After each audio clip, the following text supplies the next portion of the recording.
रात के 10:30 बज रहे थे।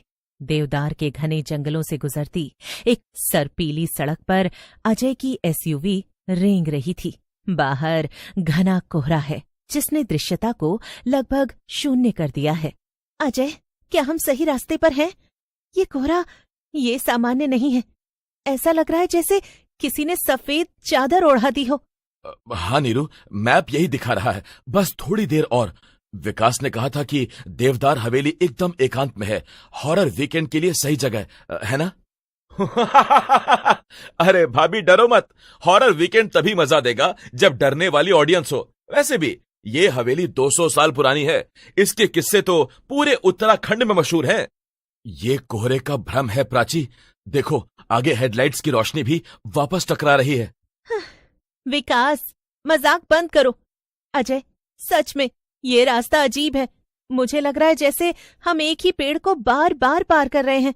तभी कोहरे के बीच से अचानक एक काली सी आकृति सामने आती है। अजय तेजी से ब्रेक लगाता है। ये क्या था?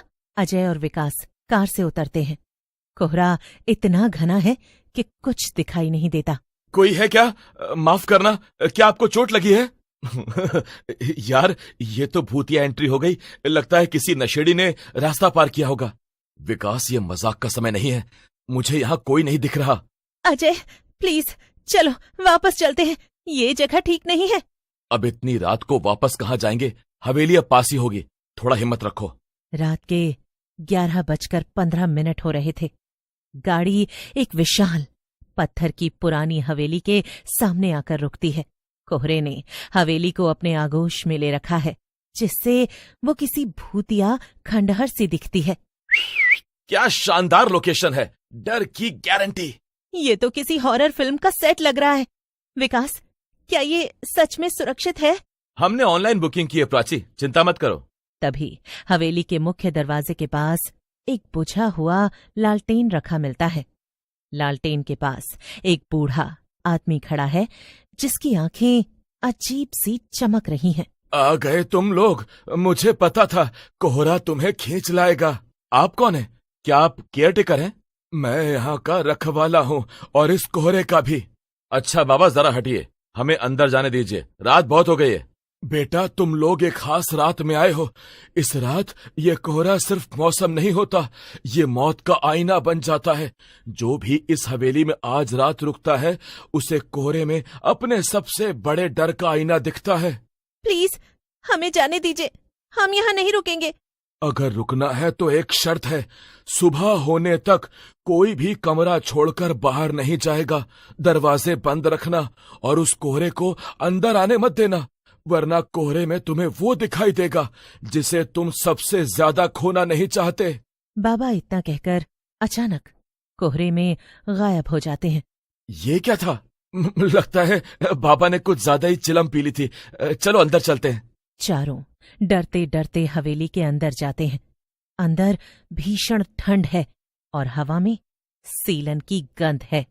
वो मुख्य हॉल को पार करके एक बड़ा सा कमरा चुनते हैं और दरवाजा अंदर से बंद कर लेते हैं।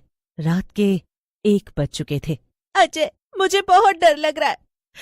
बाबा की बात। नीरू की बात बीच में ही काटकर अजय उसे रोकते हुए कहता है। नीरू, शांत हो जाओ। वो सिर्फ एक वहमी बूढ़ा आदमी था, डराने की कोशिश कर रहा था। दरवाजा बंद है, सब ठीक है। मुझे लगता है हमें एक साथ ही रहना चाहिए। विकास, क्या तुम खिड़की बंद कर दोगे? विकास खिड़की बंद करने जाता है। बाहर कोहरा और भी ज्यादा घना हो जाता है। अचानक नीरू की नजर दीवार पर टंगे एक पुराने धूल भरे आईने पर पड़ती है। अजय, आईना देखो। अजय और बाकी सब आईने की तरफ देखते हैं। आईना धुंधला है, लेकिन उसमें अजय के बजाय एक भयानक चेहरा दिखाई दे रहा है, उसकी माँ का, जिनकी मौत कुछ साल पहले एक दुर्घटना में हुई थी। अजय, तूने मेरा हाथ क्यों छोड़ा? तूने मुझे मरने दिया। अजय सदमे में पीछे हट जाता है। मुझे कुछ नहीं दिख रहा, क्या हुआ है? मुझे अजय दिख रहा है, लेकिन उसके चेहरे पर। तभी आईने में विकास को उसकी छोटी बहन दिखाई देती है जो बचपन में खो गई थी। भैया, तुम हमेशा मुझे भूल जाते थे।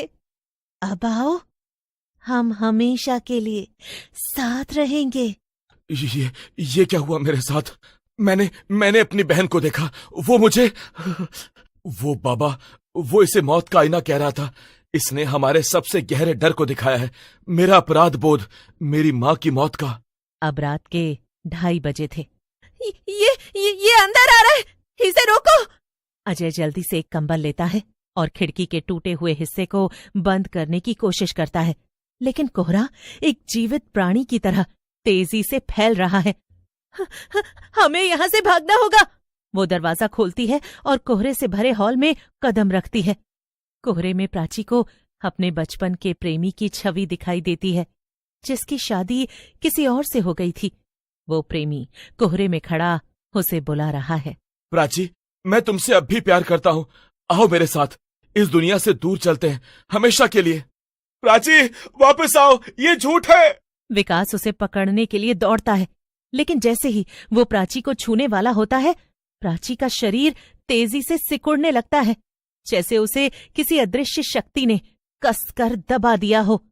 उसकी आवाज दब जाती है और वो कोहरे में एक धुंधले साए में बदल जाती है। घड़ी में सुबह के 4 बज चुके थे। विकास सदमे में आ गया था। अब क्या होगा अजय? हमें हिलना नहीं है, हमें बस सुबह का इंतजार करना है। वो आईना अब कोहरा बन गया है नीरू, ये हमारे डर को वास्तविक रूप दे रहा है। तभी कोहरा एक भयंकर रूप लेता है और अजय के सामने एक काली छाया बनती है। तुम असफल हो गए अजय, तुम हर बार असफल हो गए। तुम्हारी नीरू तुम्हें छोड़कर चली जाएगी और तुम हमेशा अकेले रहोगे। नहीं, मैं डरता नहीं हूं। अजय, वो मुझे दिख रहा है, वो मेरे पास आ रहा है। कोहरे की छाया नीरू की तरफ बढ़ती है और नीरू को उसमें अपने बचपन का सबसे बड़ा डर दिखाई देता है। नहीं, मुझे अकेला मत छोड़ो अजय। अजय अपनी आंखें बंद कर लेता है। सुबह हो चुकी थी, 6 बज चुके थे। बाहर हवा की सनसनाहट कम हो गई है। कोहरा सिकुड़ने लगता है। जैसे ही सूरज की पहली किरण खिड़की से कमरे में प्रवेश करती है, बचा हुआ सारा कोहरा तेजी से बाहर की ओर भागता है, जैसे गर्मी से डर रहा हो। कमरा अब खाली है और जमीन पर सदमे में बैठा विकास। बस यही बचा है। अजय, कोहरा चला गया? हाँ नीरू, चला गया। विकास सदमे में है, लेकिन जीवित है। अजय दरवाजा खोलता है। बाहर का माहौल अब शांत है और सड़क पर कोहरे का नामो निशान नहीं है। वहां न कोई प्राची थी, न कोई निशान, सिर्फ एक खाली पुरानी हवेली और विकास के हाथ में एक टूटा हुआ कंगन जो प्राची का था। कोहरा, उसने मुझे मेरे सबसे बड़े डर का आईना दिखाया और प्राची, उसने उसे ले लिया। अजय और नीरू जानते थे कि वो जिस चीज से गुजरे हैं वो कोई सपना नहीं था। वो कोहरा, वो हवेली और वो बाबा सब किसी भयानक सच्चाई का हिस्सा थे। जब वो कार में बैठते हैं और हवेली से दूर जाने लगते हैं तो अजय को सड़क पर वही बूढ़े बाबा दिखाई देते हैं। अगली बार अपने डर को घर पर छोड़ आना बच्चों, कोहरा फिर आएगा और अपना आईना जरूर लाएगा। अजय बिना रुके गाड़ी तेजी से भगा देता है। वो दोनों जानते थे कि ये एक ऐसी रात थी जिसकी कहानी वो कभी किसी को नहीं बता पाएंगे।